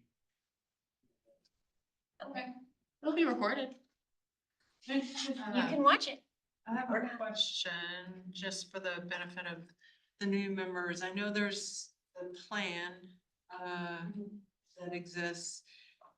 I mean, is there a point where we could maybe get a quick recap of kind of where we are in that? We've been doing that periodically, but it's been, Implementation and kind of what the priorities are. I know it's got a lot of sections and they're all very disparate from one another, and So kind of as this group. for sure. How do you decide? So I'm starting to do internal reporting of my greenhouse gas inventory, so that will be something I bring forward to the Environmental Stewardship Board and then later to council. And as part of sort of the impetus of that, I'm also doing a climate risk and vulnerability assessment. So there's gonna be a lot of overlap with all of the speakers we heard today when thinking about different places in Littleton that are vulnerable to that. And then, I only have so much capacity, so I am gonna be putting out a request for proposal, an RFP for a formalized climate action plan. But before I go to bid, I'll probably run that by the board and have the consultant use some of our already guiding documents, including the action plan, to shape a more formalized plan for the city and do it based off of not only the work that the board did, but also making data-driven decisions from the greenhouse gas inventory and understanding where we're cutting our emissions and what that looks like. So there's kind of like going to be a shift from that plan as we start to look into a consultant and have someone really audit. Okay, what's the data? What is here? What can we do in these different sectors? I don't know if that answered your question at all. I'm happy to go through it more. I think I may have tired everyone out by the amount well, of. we've just had so much other stuff too. Well, and so I we've think been, like, maybe getting for the pushed next over. meeting, like, I think that you alluded to leaving some time for introductions, but also maybe part of that time is talking through our two highest priorities that we've kind of designated for the remainder of the year. And so I think that kind of fits in well with that first hour is introductions, recapping today's meeting, talking through that, but also talking through what our top two priorities are for the remainder of the year. Yeah. Oh, for sure. And some of them are gonna intersect. Like all of the Yeah, things. yeah. We talk about water conservation, it goes back to all the other things. Yes, I wanna respect everyone's time. So I don't know, are there And they're online. Anything else? They're online. You can watch them. Okay. very short, small announcement. Steve's already aware of it. Breckenridge Brewery is partnering with South Platte Renew. South Platte Renew has a mobile demonstration facility for direct potable reuse, or DPR, which is basically the concept of treating wastewater all the way to drinking water standards. So you're not using an environmental barrier in between like is normally done. On site? Yes, they've partnered with the Colorado School of Mines and an engineering firm to build this, it's in a trailer essentially. And so it's a very small amount of their effluent that is being treated to this additional, like through advanced purification technologies. Basically, it's like RO water. So our brewers are excited because they get to take this RO water, build it the water profile they want. We're brewing a beer with it. Actually, yesterday and today were our brew days for it. We're releasing it on World Environment Day. $1 from every beer goes towards Protect Our Rivers, which is a watershed management organization, or kind of watershed cleanup, I should say, organization. And I'll have more info on it probably next time. I don't know what that formal like event happy hour will look like, but I'll make sure everyone's invited. Right. World Environment Day is June 5th, so. Way out, like it's It is way out.